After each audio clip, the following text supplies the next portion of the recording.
নমস্কার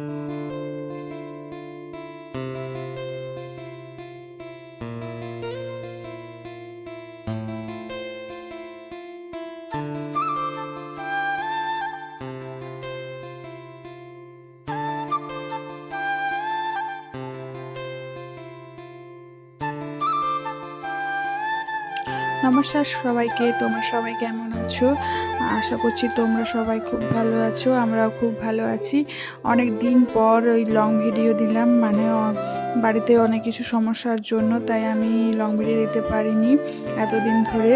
তো আজকে আমি লং ভিডিও দেওয়ার কারণ হচ্ছে আমরা বাইরে ঘুরতে যাচ্ছি ওই ঝাড়খণ্ড রাঁচির দিকে। তো তাই জন্য তোমাদের সঙ্গে একটু শেয়ার করলাম। ভিডিওগুলো বেশি করিনি, মানে যেমন পেরেছি তেমনি ভিডিও করেছি, তো ততটুকুই তোমাদের সঙ্গে শেয়ার করছি। তো তোমরা আমার পুরো ভিডিওটি দেখতে থাকো। তো আমরা এখন রেডি হব, এখনও রেডি হইনি। তোমরা দেখতে পাচ্ছ যে আমি এখনও কিছুই রেডি হইনি এখনও। তো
Kayaknya lepas dia, kayaknya lepas.